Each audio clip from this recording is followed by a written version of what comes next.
I'm Eric Snodgrass, Senior Science Fellow and Principal Atmospheric Scientist at Nutrien Ag Solutions. And I want to thank you for letting me have some time today to talk to you about the impacts weather is having across Australia and around the world. And I hope this provides some important insights for everyone as we think about how the weather's shaping up. Now, to start off today, though, I want to give you a little bit of a history lesson. I want to take you to India. Now, in the late 1800s to the early 1900s, we had the newly formed Indian Meteorological Department. And of course, given that point in history, it was housed with a bunch of British scientists. Now, they had a major task ahead of them, and that was to try to figure out and understand what was called the Indian monsoon, something a lot of us are quite familiar with. This flow of moisture that comes off the Indian Ocean and runs up over eventually the Himalayan mountains, producing a tremendous amount of precipitation. Now, this thermally direct circulation, which sets up in India every summer, predicting when it's going to start and when it's going to stop and how much moisture it's going to deliver, was critical to India. Basically, it governed how well it was going to be able to grow the food for the people on the subcontinent, plus the food that was being exported. It was critical to understanding how drought and famine could result from a weak or almost at times a non-existent monsoonal circulation. So at the very beginning, the first director of the Indian Meteorological Institute, a guy by the name of Blandford, he set out to study the relationships that he thought were most important for determining if the monsoon was going to arrive on time and deliver precipitation. Well, it was disastrously bad, and he got fired. So they brought in another guy, and his name was John Elliott. And John Elliott had some really wild ideas about how to predict the monsoon, and one of those was by looking at when the Nile River flooded in Africa. And actually, he even looked at flooding events happening in Australia as a way to predict what the Indian monsoon was going to be. He was so spectacularly bad at forecasting the Indian monsoon that they often bet against him rather than with him, because his forecasts were often the exact opposite of what were going to happen. So they fired that guy.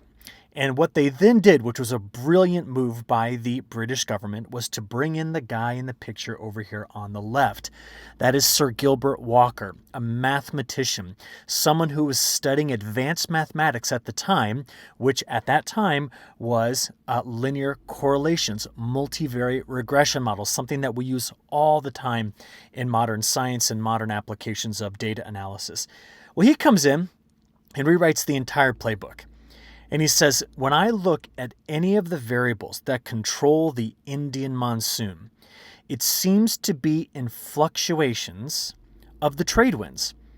And the movement of the trade winds as they relate across the Indian Ocean and the Pacific Ocean to where the best moisture is going to be, how it's going to flow both north and south away from the equator, seems to be the ticket. In fact, he was so good at his work that we named the circulation that's across the tropical Pacific Ocean the Walker cell, or the Walker circulation, because he figured it out. And he did this a long time before we had satellites and radar and buoys and all sorts of amazing measurement techniques across our global oceans. He did it with some simple mathematics, some good initial data from ship reports and plus data he was collecting, and he discovered something which already had a name. The thing that already had a name was called La Nina. Now, it actually wasn't quite yet called La Nina. It was actually called the other part of it, which is El Nino. And the word El Nino references in meteorology to very warm water that surfaces right here along the equator. Now, the reason why I said La Nina first is because we're not in an El Nino time period right now, as many of you all know. We're most certainly having a La Nina. That's the colder water that's been in place here for, well, a couple of years now. But where we get the term El Nino is not from Sir Gilbert Walker studying over here in India, but from Peruvian fishermen right here in the country of Peru. They would notice that every so often, the waters just off of their coast, instead of being very cold and nutrient-rich, full of anchovies, which they were fishing for, well, these waters would suddenly warm up for several months, and all the fish would leave. What they found was that the typical peak in that heating of the water in through here, which started what they called an El Nino event, coincided with the Christian holiday of Christmas. So when they called it El Nino, they were referring to Jesus. So you should always capitalize El Nino because it's referring to a person, the little boy born on December 25th.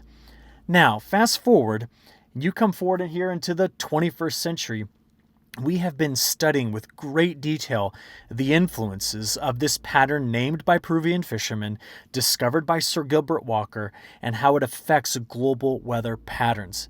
And here's the thing I want you to understand. Australia is on the receiving end of every single El Nino and La Nina event. And the Indian Ocean tends to respond in kind every time there is an El Nino or La Nina event. And the animation I've been talking over here, well, it starts in here in the month of April and goes through the middle of July to show you how the pattern has changed for these ocean temperatures. What we're doing now is we're seeing the symptom of the atmosphere's behavior. You see, the Walker circulation is a vertical air circulation over the Pacific Ocean. It drives stronger trade winds when it's in its La Nina phase, and that upwells a lot of cold water. So the ocean temperatures are the symptom to the atmospheric behavior. And there's a reason why I start off today talking with you about that, because we've now had for 2 years La Nina events occurring. Now, the figure that you're looking at over here on the left shows you every year's total precipitation expressed as an anomaly or difference from normal going back to the year 1900. And this comes from Baum. And what I want you to see here is that the relationship that Sir Gilbert Walker began to study, which was in India, turns out that the fluctuations in those ocean temperatures have correlations with precipitation and temperature patterns all over the whole world. El Nino and La Nina are the largest climate drivers that we have. And what I want you to see is this.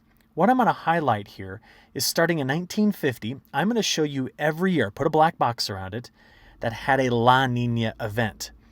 And if you notice, if you just kind of squint your eyes and have a look there are very few years when there is a La Nina that much of Australia has drier than average conditions. In fact, you see a whole lot more blue inside those boxes versus red. And when you look at it in terms of a correlation, what you end up getting is this. You see the correlation between those ocean temperatures in the Pacific right there on the equator and the precipitation patterns throughout the entire year in Australia is such that when there's cold ocean temperatures, we tend to see more precipitation. See that? It's right here, especially along the eastern side of Australia, Queensland, New South Wales, Victoria. It doesn't mean that we don't see wetter conditions elsewhere. It's just the correlation is strongest here. Now, I start with this because of where we currently are. Now, look at this graph. There's a lot of incredible information here. Since 1950, so about a century and a half after Sir Gilbert Walker was making his discoveries, we started to keep extremely accurate records of the influence of La Nina and El Nino on our weather patterns. So since 1950, we've kept track of these big El Nino events, which are the spikes up. So you can see some here, 72-73, 82-83, 97-98, the 2015-2016 El Nino event. And then the big spikes down, which represent La Ninas. Now, normally, La Ninas are double dippers. Can you see you have one here and then another one the next winter? Occasionally, they come back a couple of times after the first one. So 98-99. 99-2000, 2000-2001, and even a weak one here of 2001 into 2002. But where we currently sit is our first big La Nina event peaked right around Christmas 2020. And then we had a second one this past winter, which has peaked twice, once in December of 2021, and then again in spring and summer of 2022. Now, I'm talking here about Northern Hemisphere spring and summer where I am. This, of course, would be your winter. So as we look at this, we've now seen these two events right here, and the big question that's going to help us understand where the long-term weather pattern is going is how is this going to influence our upcoming spring and summer, given that the La Nina conditions are still around. So let's take a look at some recent evidence. Over here on the left, this again is from Baum. All of 2021, you're seeing on the left precipitation anomalies. There were very few places across Australia that saw lower than normal precipitation in 2021 while La Nina had a grip on the pattern. Over here on the right, this is January 1st through July 26th, and it's showing you the year-to-date precipitation anomalies. And as you look at this, we remember this year some massive flooding events from Brisbane all the way down to Sydney. In fact, I'll show you those in a second. Plus heavier rains in the interior, even at times heavy rains in parts of Western Australia and down here along our southern coast.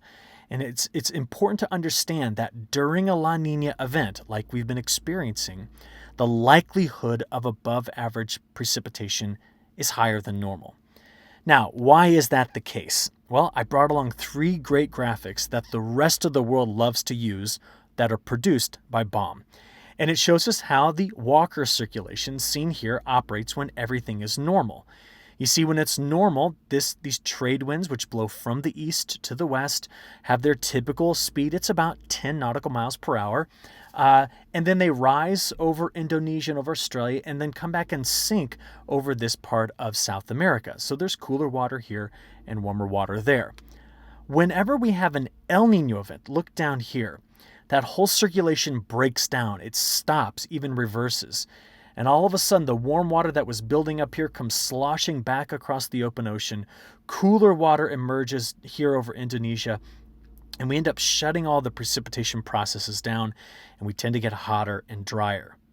Whenever we have a La Nina, you go from the normal circulation to what you see over here on the right. Those trade winds increase in strength. The circulation goes kind of in fast forward, and it really tends to increase the rainfall probabilities, especially across the eastern half of Australia. That's all that Sir Gilbert Walker observed, and his observations to this very day hold true for us predicting how this event is going to affect our weather. So I'm recording this here on July the 26th in the evening, and this is what we've currently got for ocean temperatures. See the cool water that's right in through here? This particular region has very, very strong trade winds, allowing for the cold water from below to upwell and show up on the surface, and that is the symptom to the cause, which is the strong Walker circulation in this particular area. In fact, it is so strong that from today all the way through the next 15 days, do you see this area in through here that I'm kind of highlighting that's kind of blue-green? That area tells me that the trade winds right in through this area where I'm drawing the arrow are expected to continue to stay strong all the way through the beginning of August and possibly beyond that as well. Now, oftentimes when you get strong trade winds coming into this side of like Indonesia, coming out of the Indian Ocean, you get a westerly wind burst. That's what these colors denote. And that produces a lot of rising motion right here in the atmosphere, which means clouds and rain and better moisture transport from the tropics for Australia. But it tends to send that moisture right here along and just off our east coast, something to think about. That's why we tend to see wetter conditions along the east coast of Australia versus the west when there is a La Nina. Now we're going through this relatively quickly because I want to get to the end. These are the means. Let's get to the end, okay? The Indian Ocean, as I told you, often responds in kind, which means those strong westerly winds here show up when there's strong easterlies here. And what we end up getting is the Indian Ocean flips back and forth in its own kind of El Nino, La Nina-like cycle, but we don't call it that. We call it the Indian Ocean Dipole. That's basically what happens when you let a bunch of scientists name something versus letting Peruvian fishermen name it. But it's the same idea. When the Indian Ocean Dipole is in its positive phase, we have this circulation that runs like this. See it? And there's colder water here and warmer water there, and we're drier across Australia because the air generally sinks over the top of the continent here, Whenever we look at the Indian Ocean Dipole in its negative phase, the circulation tends to go the other direction, increasing the rising motion over Indonesia, increasing it over Australia, increasing our chances for precipitation. Now let me show you what I mean. You see, this is a time series of the Indian Ocean Dipole, when it's positive versus when it's negative. And as you can tell, the last time it was very positive was, here in 2019. And the very positive phase that we saw in 2019 led to those historic fires and extremely hot conditions we saw in late 2019.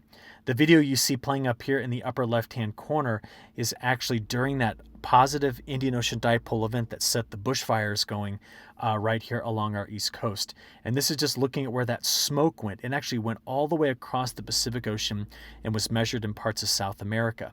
The picture, right here, just shows you how extensive the smoke was. You can barely even see the coast here of Australia given all that smoke. And we broke records, right? December 18th, 2019, 41.6 was the national average temperature for that day, which is just incredible. Well, let's come back to that time series. Where are we right now? We're here. So the Indian Ocean dipole is very negative. And as a result, we've seen much wetter conditions, especially in parts of northern Australia, getting into Queensland, coastal New South Wales. The map I just looked at over here is the July 1st through July 26th precipitation anomalies. Of course, earlier in July, we had all the major flooding that happened down near Sydney. This is just a picture of some of that flooding. And then, of course, dial it back a couple of months ago in Brisbane. Remember, there was almost 800 millimeters of rainfall that fell from those massive coastal storms that ripped through there. So you see, this is how it's all fitting together. We are not in the right phase, both in the Pacific Ocean, that would be El Nino, La Nina, or the Indian Ocean, the positive or negative phase of the IOD. We're in the phases right now that produce wetter conditions, not drier. Now, those are our big seasonal forecasting tools.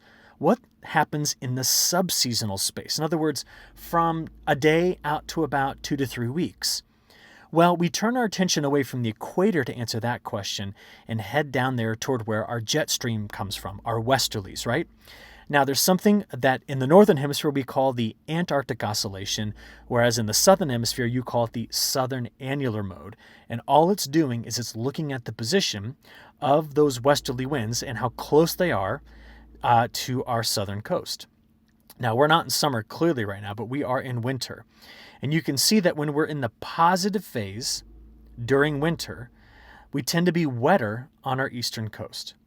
When we're in the negative phase and those jet stream winds are closer to the southern coast, we tend to be wetter right along the down here in this part of Western Australia and then down here in Victoria, and a little bit drier in the interior. Now, what I want to show you is this. We keep track of this, and this line bouncing around here is hovering around 0. It's an index. So anytime we're above this, we would have the positive phase of the southern annular mode. Anytime it's negative, we would, of course, be in the negative phase of the southern annular mode. Now, we saw just a few moments ago how wet so far, especially along the east coast, we've been in the month of July. And you can see that from the end of June through most of July, the southern annular mode has been positive. Now, we know that if the southern annular mode is positive, it tends to increase the frequency of rainfall here. And I'll go back again and show you that we have seen that, right? It's been wetter. It's not a perfect match, but it's been wetter along our east coast. Well, in the near term, we expect it to dip briefly negative before bouncing back up. Remember, when it goes negative, we tend to be wetter here and here. Now, watch this all play out as we get into a near-term forecast. Because right now, as I'm recording this, there's a big area of high pressure sitting and spinning, but a very active negative phase of the southern annular mode setting up. Let me show you what I mean. You see, what you're about to watch here is the best weather forecast model in the world attempt to predict out your weather pattern, pressure, that's the contour lines, and then precipitation type and intensity, that's the coloring, over the next 10 days in 6-hour increments. Now, I'm just going to play this so you can see the bigger picture, then we'll see what some of the numbers look like. What I want you to know is that as we go on here through the remainder of this week, here it is, Wednesday, Thursday, Friday. Do you see the storm systems curling up along our southern coast? See the fronts lashing in here into the western parts of Australia and then carrying through toward the eastern side of Australia? That's our next 10 days. And when we put it all together, this is how much total precipitation we're expecting. So it's in millimeters. You can take a look and kind of match some things up here. But parts of Western Australia may see somewhere between 12.5 and maybe upwards of 40 millimeters of rain. Along our southern coast, rain showers going to be coming through, again, maybe 20 to 30 millimeters. And then, of course, where this runs into the higher elevation, we do expect, of course, higher amounts. And this is going to feed, for example, the River Murray. This is going to help keep our soil moisture high because it has been high quite a bit as of late, especially across the eastern side of Australia. You compare it to normal, and this is what you get. So when you look at this map, this shows you over the next 10 days, wetter than normal conditions in these colors, drier than normal conditions in these colors. So it's not just Western Australia and parts of the south and then getting over to Eastern Australia, but Tasmania and also New Zealand, very wet compared to normal. Now, I'm doing this relatively quickly because I want to just get to where this is all going in the long term. I wanted to focus today on the long term, but I do want to show you the temperature pattern. So I'm not going to give you exact highs and lows, but over the next 15 days, I want you to watch how the temperature pattern is going to change. So the blues represent cooler than normal. You can see here a couple of degrees Celsius below normal, and the reds are above. Now, as I click play, what you're going to watch here is that much of Western Australia, getting past the next few days, goes over into a cooler pattern. See it right there? That's what August starts off like. While the northern and eastern parts of Australia do favor, watch here, in the beginning of August, more warmer conditions. Now, it's that time of year where you got to be very careful about frost issues, especially from now going forward. And so we'll keep watching those particular events for you. But this is how your 15-day temperature pattern is shaping up. Now, this is what I really want to get to. What you've got here are some of the long-range forecasts. Now, what did we start off with? We know that the Indian Ocean dipole is negative. We know that we also have got the negative phase of ENSO. We call that La Nina. So therefore, if we look out there at the month of August, the European model suggests that there's a better chance across the whole of Australia of seeing near normal to wetter than normal conditions, and very wet right in through here. But of course, that is off Australia. Now, BOM also has a similar outlook I'll show you in a few seconds, but this, of course, is the European model's August temperature outlook. So precipitation and temperature. It is cooler in Western Australia, but warmer in the north and near normal around the rest of the continent. Now from here, though, what I want to do is I want to show you that forecast from BOM. This is their map showing for the month of August the probability of exceeding median rainfall. And what you notice is that the only areas that they're kind of keying in on, having a risk of being drier, are just outside of Perth, and then down here along the far southern coast, from Adelaide through Melbourne. Also, the westward side of Tasmania. You do see some pockets in the north as well. But generally speaking, outside of very small regions, BOM's forecast matches what the Europeans are looking at. Interesting thing to note, though, is that the European model is not in the same phase in and around Perth that BOM is. Notice that, right? Much better chance of being wet if you follow the European model. Well, let's keep the comparison going. Over here on the left, I've got BOM's prediction for August, September, and October. Again, it's the chance of exceeding median rainfall. Very similar to what you saw before, they're staying very wet across the entire eastern half of Australia. Higher probability of staying wet. And they've got one pocket in through here still showing up dry. Same thing for this side of Tasmania. But what about the European model? It's not nearly as aggressive on the drier side of things over here near Perth. It still shows a similar signal, but not nearly as aggressive. Overall, I would say, though, that these two 3-month outlooks look very, very similar. And the more similar they look, the more confidence we have in the longer range.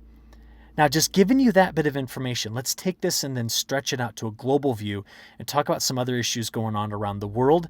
And then I'll kind of wrap this up and jump in to take some questions, okay?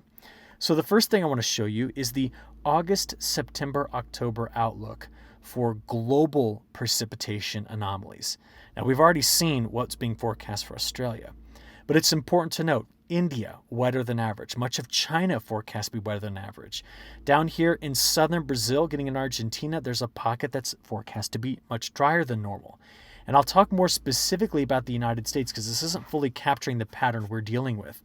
But across Europe, we've seen major drought issues in Central Europe that as we get into Northern Hemisphere fall, we are expecting better conditions in Central Europe. Not the case over here north of the Black Sea. So you see, we got this international picture of what's going on right now for that same 3-month time period. Now, just thinking about all of that, where is La Nina going? Because I showed you earlier, the trade winds are strong. There's a lot of upwelling of cold water here. Where is it expected to go? Well, nearly every long-range model, every one of them, the Europeans, the Japanese, the British, the Americans, all of our models, including BOM, tell a similar story as to what I'm about to share with you. This particular graphic shows you on a 3-month sliding window. So see it, July, August, September, October, all the way over here to March, April, and May of 2023. You have 3 different bars. The blue bar represents the probability of having La Nina. The gray bar is the probability of things being neutral, which means neither El Nino or La Nina, and the red would be an El Nino outlook. Now, what do we notice? From July, August, September, all the way through December, January, February, the highest probability of an event happening in the Pacific is going to be La Nina. No hint at all of the development of an El Nino. We do start to see, though, that going toward the beginning of the new year, the probability of a neutral ocean pattern in the Pacific increases substantially. And at that point, by next March, April, and May, we now see that outside of it being neutral, there is a better chance of seeing weak El Nino development versus La Nina. But the net effect of this means that we are now entering our third year where there are weak La Nina conditions being forecast.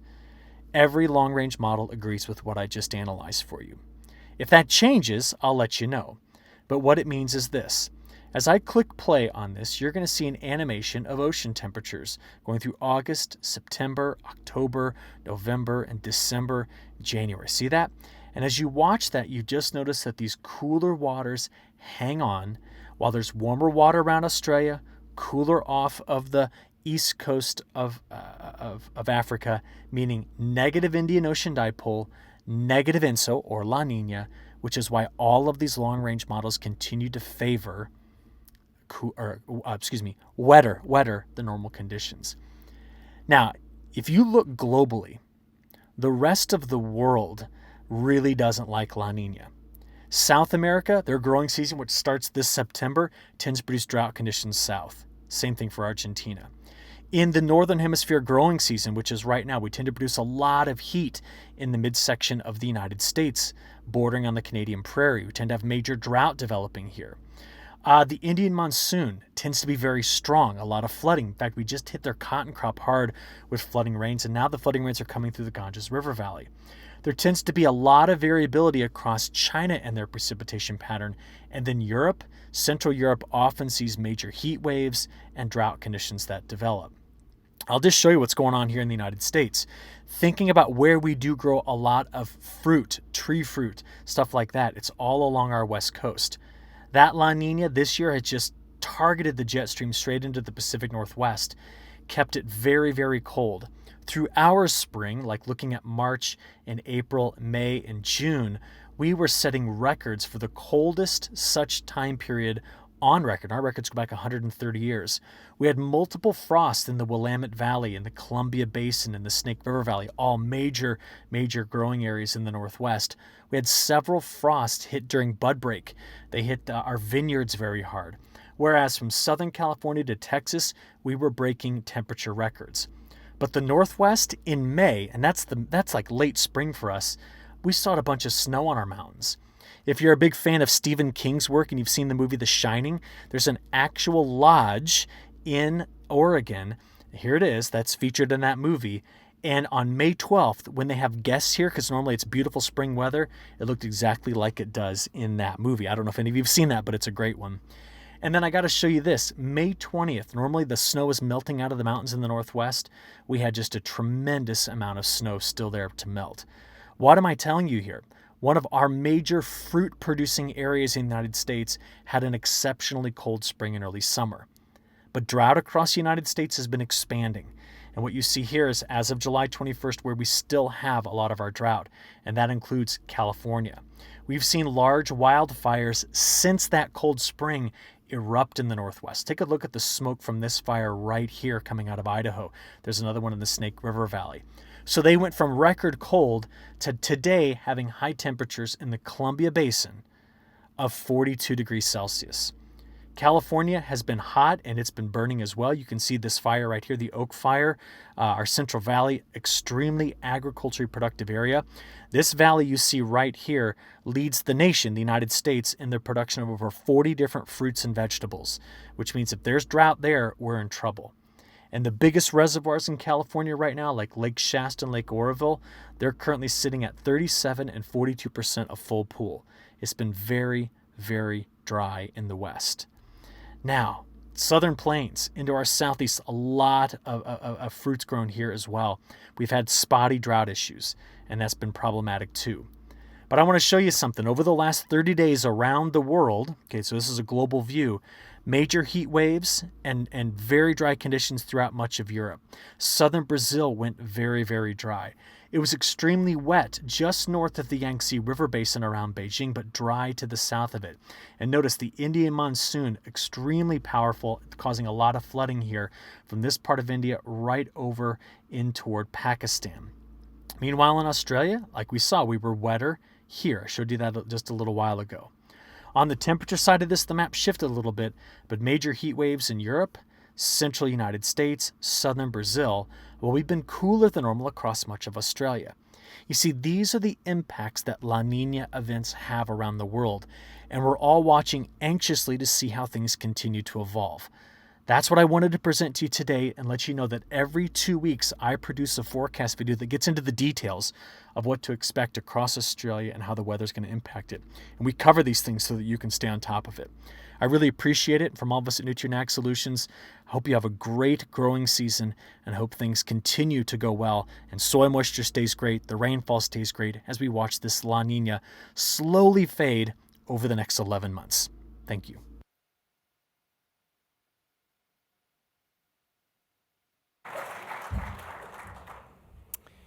Thank you, Eric. I think we've got Eric live. Is that right? Eric, how are you going? I'm doing all right. How are you doing? That's great. Excellent. So we've got time for just a few questions from the floor. I think there's the magic box, speaker box. There it is, up there. So if you wanted to ask a question, now's your chance to ask it. And we've just got this microphone box that you speak into. So, does anybody have a question they'd like to ask Eric, weather related? Just to kick it off, I guess, Eric, I'd just ask you, what resources can sort of growers make the most of, do you think? What are the most important resources? Probably online, I guess, or beyond that, what do you think are some of the most important resources growers could access in terms of helping them to plan for forthcoming weather? You know, the Bureau of Meteorology is very well respected around the world. You have some great resources there, and they do a fantastic job of kind of keeping track of weather and its impacts on ag. What I hope to bring to the table is a new suite of tools to give you access to content that normally is quite expensive, but Nutrien allows me to kind of give it away for free. And you start to see some of those tools showing up in my bi-weekly or fortnightly, as you all say, videos that I put out. And so I hope to be building over the next 6 months to a year a whole new suite of tools that you'll be able to access online. They give you information as far as like growing degree day units to any sort of temperature stresses, precipitation outlooks, all of that. So it's at your fingertips and you can check it at any time. And we're building that into an application too. So a mobile phone app will be available as well as we continue to build out these capabilities. So it's about getting the resources in your hand. That's what we really want to focus on. Yeah, great. Any questions there for Eric? Is there anybody? Everybody's dipoled out? No, yes, one down here. We have a question. That's great. Just wait for the box. Here we go. Good morning, Eric. I just, in the media, we're told that carbon dioxide concentration in the atmosphere is and our fault that we're causing all these weather events. I don't see any connection that in what you presented this morning that CO2 concentration is having an effect on our weather patterns. Can you enlighten us on that connection that the politicians and other people seem to make, but not so much the meteorologists? Well, it all depends on kind of the time scale over which we're attempting to talk about here. So, for example, today I really just provided more guidance on the weather patterns that are upcoming. What we often ask ourselves is if there's anything that's affecting the longer term climate variability, we want to know an answer to that. We want to know what it is and if it's predictable and also maybe what's causing it. So climate is the average of weather. And therefore, when you look on long time scales, we start to see shifts in things. We really want to know if that's going to impact our weather pattern. So no, today I didn't talk much about climate science or climate change. And you're 100% right. The topic is incredibly politicized. And if you need good evidence of that, you just come right here to the United States, and we'll fill you full of crazy politics when it comes to climate science. But when it boils down to the grower, that's my only interest. And so what we do is we study any sort of shift in Earth's climate, either caused by natural variability or caused by, or enhanced by man. And I'll tell you, in studying both things for the last 30 years, yes, there is a discernible, a measurable influence that humans have had on our climate. And we attempt to really understand what that means in terms of precipitation variability. So to be honest with you, that's where the greatest influence of man caused climate change is impacting Australia. It's in the variability in precipitation events that we really see our strongest influence. So to be honest with you, the question you ask is probably worth an entire graduate seminar worth of answer. And I'd love to have more of that discussion if you want to have more of that talk. What I would really love to do, though, is kind of give you the perspective on the issue of climate change with zero politics. And that's something that I think doesn't happen very often. We don't often ask scientists what's changing. We instead ask people that maybe aren't as well versed in the topic, and instead have ulterior motives to give you an answer. So I'm going to send you my contact info. We can discuss maybe some of those, what those changes look like and how they might affect business decisions. Great question. Yes, up the back there. Here comes the blue box.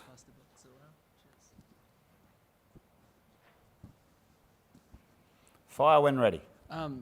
Eric, Stuart Doyle here. I was just asking if you would share an opinion on the granularity, because growers are most interested in weather within a few k's of their farm, and I understand CSIRO is looking at a couple of quite local scale granular models that bring that granularity much closer to being able to forecast in a region.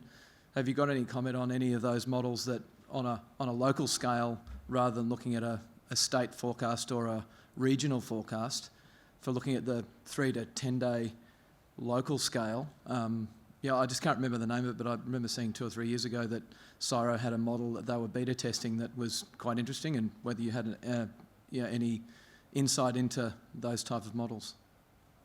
Absolutely. I do this kind of modeling myself. So I showed you a lot today, the European model. It is accepted internationally as the highest performing model that we have.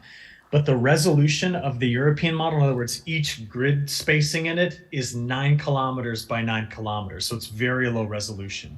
But it is the most statistically accurate over a longer time period of all of our models. So we do have some models that are much higher resolution, some that get down to even a kilometer resolution. And then we can do some interesting statistical sampling techniques to even drill down closer to an individual farm location.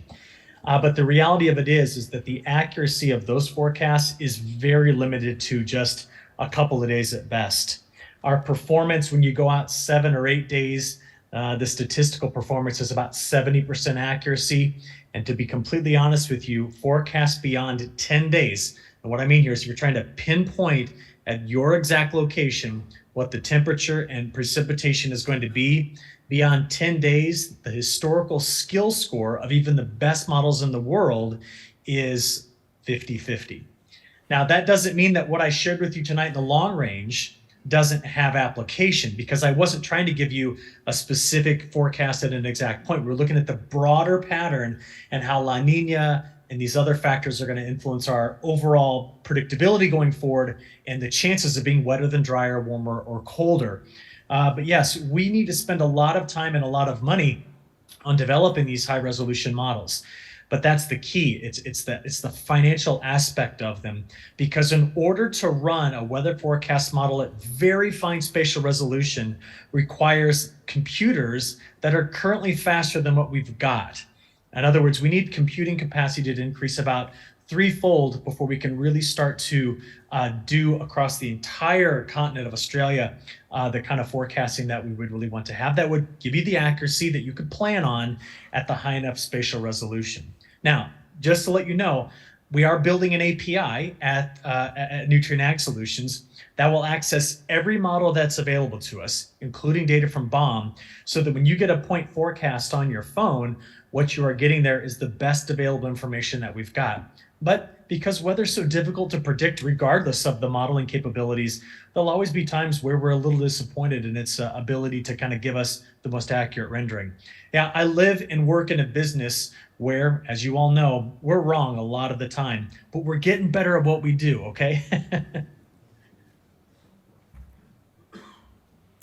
Very good. So don't try any forecasting on the Commodore 64, just in case you're thinking of doing that. One last question or not? One down the front here. This might be our final one for Eric.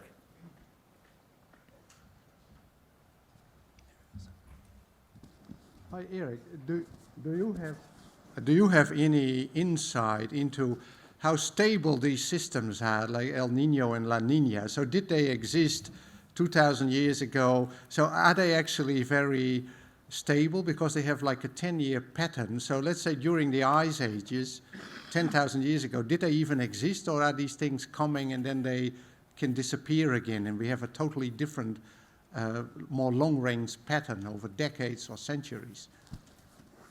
Well, let me answer your question with two things here. First of all, we have done time series decomposition and several other statistical techniques to try to see if we can find any sort of cyclical behavior to an El Nino or La Nina. And the reality of it is that because the system is nonlinear and there's some chaos in it, we can't use time series analysis to accurately predict the future state of La Nina. What I mean by that is, I couldn't tell you today if in 2028 there's going to be another La Nina. The time series doesn't work that way. But your other question was about how long has an event like El Nino, La Nina, and these other big system variables like the Indian Ocean patterns we talked about, how long have they been around?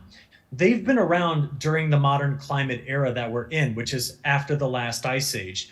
They surfaced about 8,000 years ago, and they've been a regular factor in our climate system for a very, very long time. The problem is that we've only been studying them in detail for about 60 to 70 years.